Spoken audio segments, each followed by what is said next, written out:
नमस्कार, स्वागत है आपका न्यूज जनशक्ति में। पांचवी अनुसूची के प्रावधानों को धरातल पर लागू करने व 7 सूत्रीय मांगों को लेकर आदिवासी हुंकार रैली का आयोजन 15 जून को प्रतापगढ़ जिले में किया गया। इस अवसर पर कार्यक्रम में उपस्थित अम्बेडकराइज पार्टी ऑफ इंडिया के प्रदेश अध्यक्ष डॉक्टर दशरथ हिंदुनिया ने 7 सूत्रीय मांगों का समर्थन किया। डॉक्टर दशरथ हिंदुनिया ने क्या कहा, आइए देखें ये रिपोर्ट। सभी जो आदिवासी परिवार के जो सदस्य हैं सभी को मेरा जोहार। मैं डॉक्टर दशरथ हिंदुनिया जयपुर से अपनी टीम के साथ में यहाँ पर उपस्थित हुआ हूँ, जिसमें मेरे साथ में retired deputy SP Harinarayan Maurya ji मेरे साथ आए हैं। साथ ही मेरे साथी कानाराम जी उदय और सुभाष बरवड़ जी मेरे साथ हैं, और बाकी मेरे और भी सदस्य हैं हमारे संगठन से। उनमें श्यामलाल जी मीना जी हैं, वो भी साथ हैं, और बाकी सभी आप सदस्य हैं ही हैं। साथियों, अभी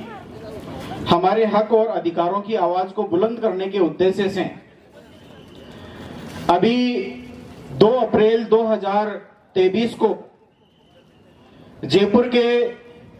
मानसरोवर के वीटी ग्राउंड में एक विशाल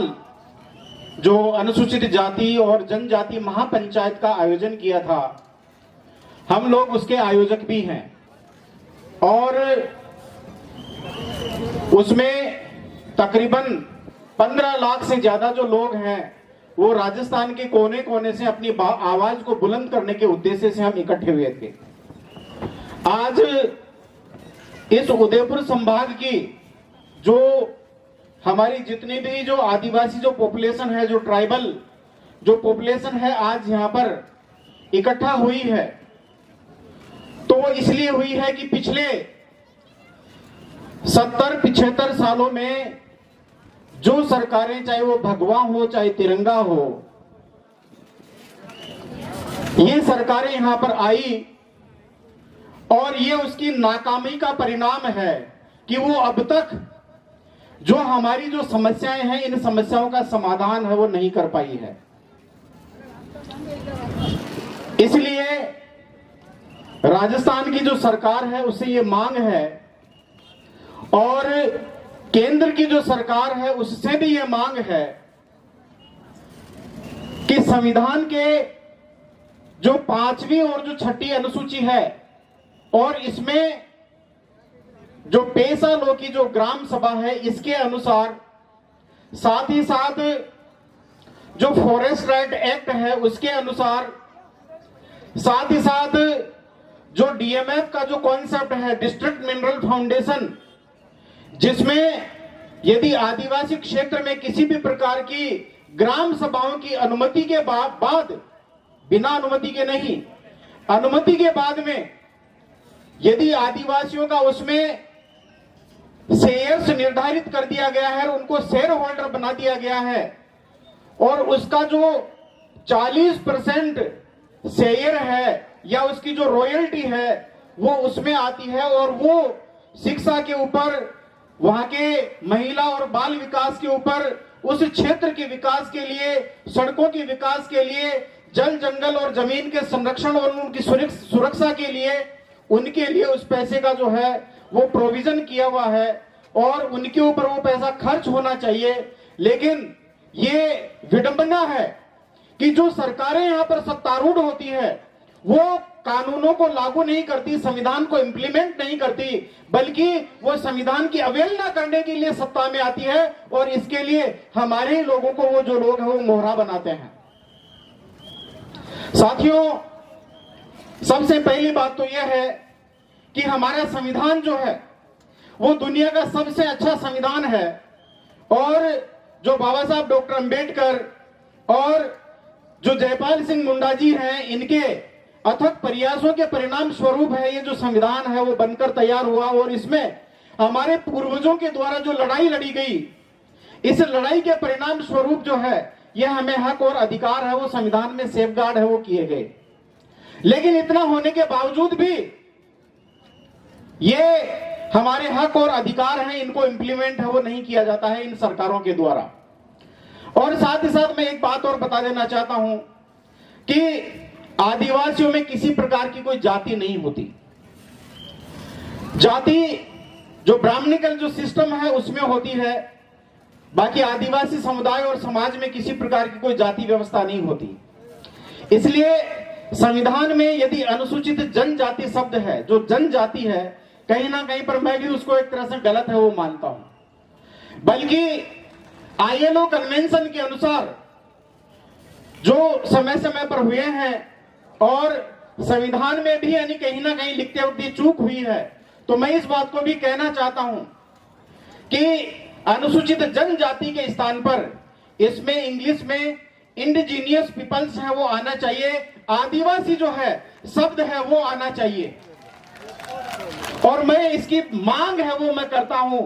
कि इंडिजीनियस पीपल्स या आदिवासी जो शब्द है वो आए। और इसके साथ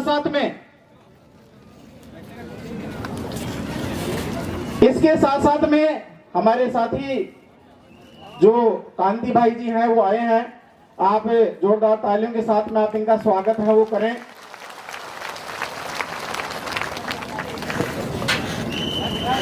तो साथियों, एक बात तो ये मेरी मांग है वो है। दूसरी, मैं धीमान विजय मानकर साहब जो इस देश के सबसे इंटेलेक्चुअल लीडर हैं और अंबेडकर पार्टी ऑफ इंडिया के राष्ट्रीय प्रेसिडेंट है, मैं राजस्थान का स्टेट प्रेसिडेंट हूं, इस नाते मैं ये कहना चाहता हूं कि उनकी तरफ से अब तक जो ट्राइबल कम्युनिटी के लिए जितनी लड़ाई लड़ी गई है, शायद ही किसी के द्वारा ये लड़ाई है वो लड़ी गई होगी। 15 जो बिल हैं वो केंद्र सरकार को दिए गए हैं, उनमें जो 2 बिल है वो आदिवासियों के हक और अधिकार के लिए दिए गए हैं। और मेरी राजस्थान की सरकार से भी ये मांग है और केंद्र सरकार से भी मांग है कि संसद में उनके ऊपर कानून बनाया जाए, और न केवल कानून बनाया जाए बल्कि जल और जंगल और जमीन है, इनकी मालिकियत का पूर्ण अधिकार है, वो केवल और केवल है वो आदिवासी समुदाय और समाज का है और किसी का नहीं है। मैं आपको आंकड़ों के आधार पर बताना चाहता हूं कि हमारे जो पूर्वज हैं वो कितने यानी कि एक तरह से इंटेलिजेंट थे। आज भारत के जितने भी जो मिनरल्स हैं, जो प्राकृतिक जो संसाधन है, वो 70% संसाधन उन क्षेत्रों में है जहां पर मेरा आदिवासी समुदाय रहता है। और उसकी टोटल जो मिनरल्स हैं पूरे देश में जो है आदिवासी जो बेल्ट है जहां पर ये मिनरल्स हैं, ये 1400 लाख करोड़ के लगभग इनका आकलन है वो किया जाता है। कितना? 1400 लाख करोड़। और उसमें से 70% यानी लगभग 1000 लाख करोड़ की जो प्रॉपर्टी है वो आदिवासी बेल्ट और जो क्षेत्र है उसमें है। और हमने बार बार ये मांग की है